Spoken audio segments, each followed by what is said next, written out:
Hi, and today we're going to be talking about creating a digital marketing strategy. So you've decided what your brand and look and feel is going to be, and you've created a website. You have consistent anchors across all platforms. You have fleshed out your Facebook page, your Instagram profile. You've even created a Pinterest page just for your new business. You are ready to start fleshing out your marketing plan. A digital marketing plan is an important part of launching your business. This is going to be something that you revisit over and over again. You're going to be getting very familiar with digital marketing. That's one of the fundamental tenets of being an entrepreneur, is knowing how to market. You also need to really understand the difference between marketing and public relations. Marketing is paid advertising. When I pay to have people come to my website, that's marketing. When I drive traffic to my website from social media, that's public relations. It's important to understand the difference between the two. Oftentimes, small business owners will put a lot of energy and effort into public relations thinking that they're marketing, and they're not. Their return on their investment of time is usually very low, and it becomes a point of frustration for a lot of small business owners. If you know right off the bat that you're going to have to pay to play, then you're going to be much more likely to succeed. A marketing budget is an important thing to have and establish before you even really launch your business. Typically, I tell people that their marketing budget should be between $500 and $1,500 a month minimum when you start your business. If you're looking for larger returns on your investment, then you might go a little bit higher. You can certainly stay on the lower side until you start seeing a return on your investment, and then you can increase your marketing budget. Before you flesh out your marketing plan, you're going to want to make sure that all of your social media channels look the same. They all have the same anchor image, they have the same text and messaging, they have your logo and all of the pertinent information about your business. You're going to want to make sure that Google My Business is set up and linked to your website, and that all of your product information and service information is listed there. Google My Business is an important factor when we're driving traffic from Google to your website. In fact, businesses that have Google My Business set up and are active with Google My Business have a much better rate of return on their website visitors. Visitors are driven to their website based on Google algorithms because of participation in Google My Business. The bottom line is Google likes it when you play their game and use their products. So why not? It's just another tool to get people to come into your marketing funnel. Once you've got all of your digital marketing outlets branded and ready to go, you're going to want to allocate your marketing budget to the different channels that are going to be driving paid advertising to your website. You're going to want to make sure that the messaging that you implement on each of these channels is appropriate for the audience that they reach. All of the digital marketing channels that we use today have really great features for targeting specific people. This is going to be important because you want to target people who are going to be interested in purchasing your product or service. You don't want to target people who aren't in your market. I say that the first place you should spend your money is on Facebook. Then you can begin to play with spending money on Google Ads. Ideally, if your SEO is strong enough, you won't need to spend any money at all on Google Ads. But if your SEO is not as strong, or if you have many different products and services, you might want to spend some money on Google Ads. These are going to be the things that you're going to include in your marketing plan. After you've tested your marketing on Facebook, then you can start branching out to Instagram. I highly recommend that you narrow your placements and your target when you're working with Facebook advertising. Rather than just allowing Facebook to throw your marketing message on all of its channels, specify which channels you want it to push the message to. You'll be able to manually dictate where your ads are placed when you click on manual placements. Let's go over all of the different things that you need to consider when placing ads on Facebook. Today we're going to be talking about Facebook, and we're going to be looking at how we create ads with Facebook Ad Manager. So you've created a social media profile for both Instagram and Facebook, and you have initiated an ad account. So you have created an ad account for your Facebook page. And hopefully you generated a pixel and had that pixel embedded into the CSS header of your website. Now, this is something that you can do yourself if you're a little bit tech savvy, or you can have your web developer do it for you. It's pretty straightforward. Facebook gives you great instructions on doing that. Well, we're going to go ahead and go to our ads manager for this page, and we're going to create a new campaign. So this is what you'll see first off, and we're going to click on create. Now we can create an ad campaign for any number of things.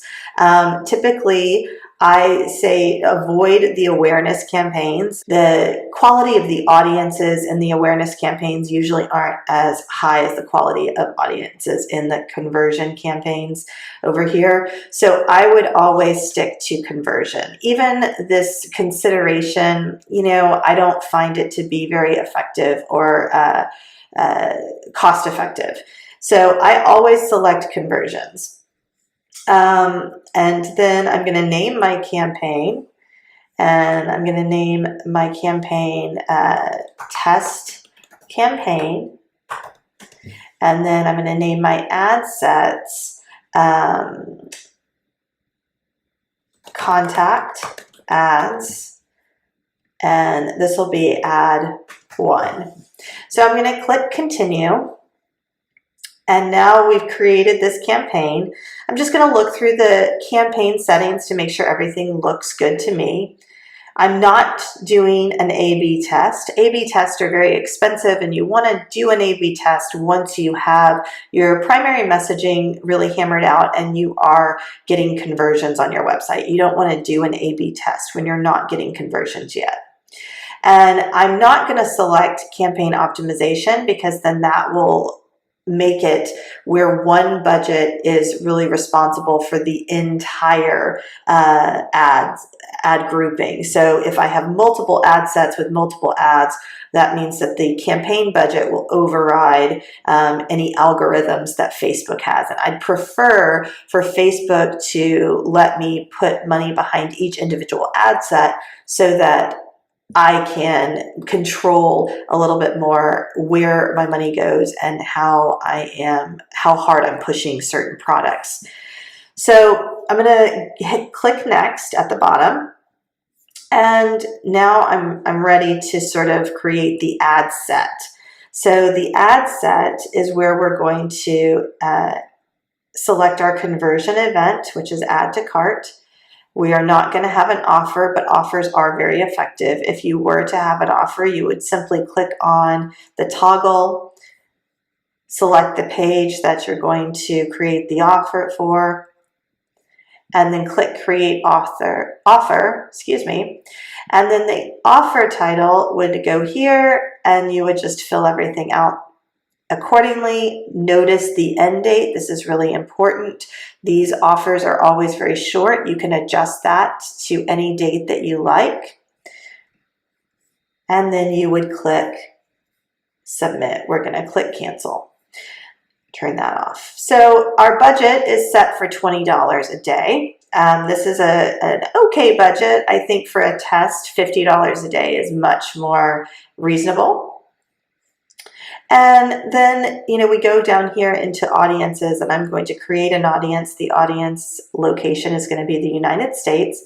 I'm going to edit the age. So for my particular product and service, I'm offering products and services to people probably in their mid-20s to late 50s. So I'm just going to go ahead and click those two. I'm going to market to all genders, and I'm going to be marketing to people who are interested in yoga, people who are interested in meditation, integrative medicine,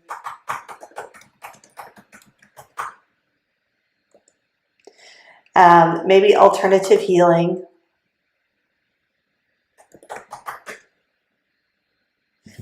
alternative medicine, and that's pretty good. So I'm going to go down here. I'm not going to exclude anybody, but I could. If I wanted to exclude a certain demographic, do that here. And then there are additional options if I want to include people who are connected to my social media pages.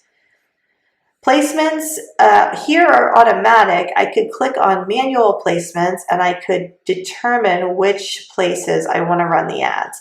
Typically, if I do this, I'm going to only run Facebook ads on one channel, and then I'll duplicate that ad, and then I will go back here.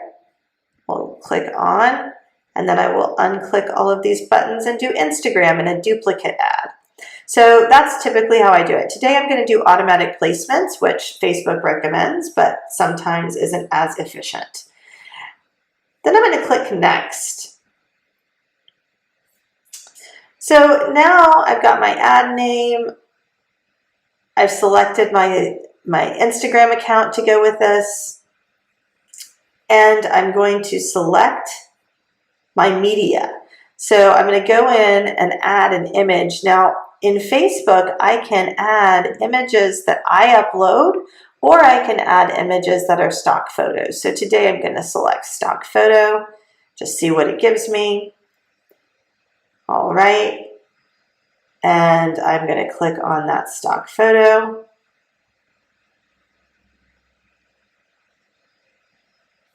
And now I'm going to enter my primary text. Join the newest professional organization for alternative healers. Connect with like-minded practitioners to learn and collaborate in a community-focused environment. And then the URL for the actual website. So this is great. I'm going to go ahead and take one more look over everything, make sure that my audience is set up the way I want it, all the pages are linked properly.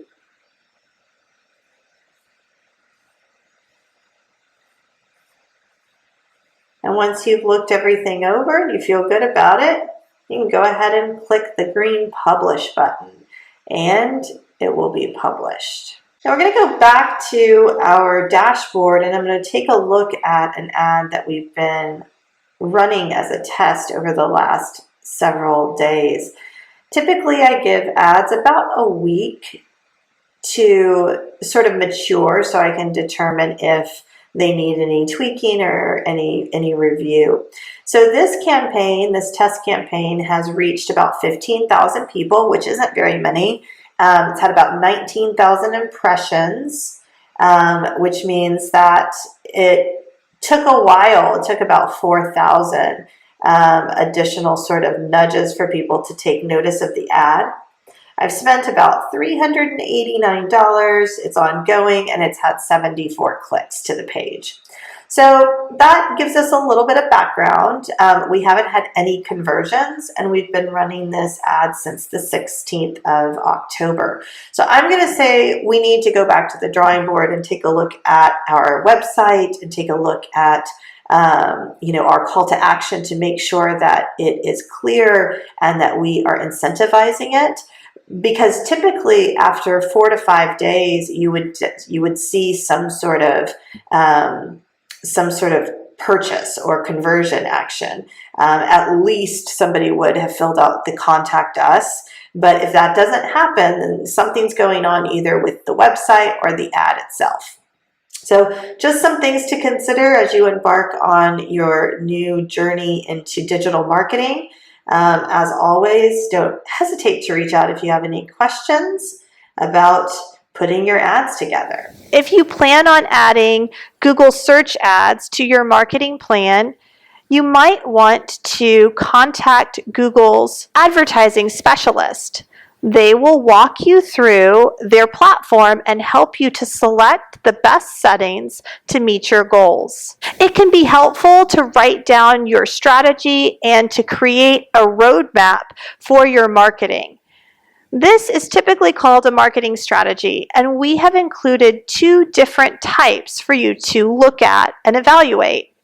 The first one is very simple and very appropriate when you're starting out. The second marketing plan has many different channels and will really help you to scale your business when you're ready to make that step. At the end of the day, consistency is king. Don't forget to be consistent across all channels.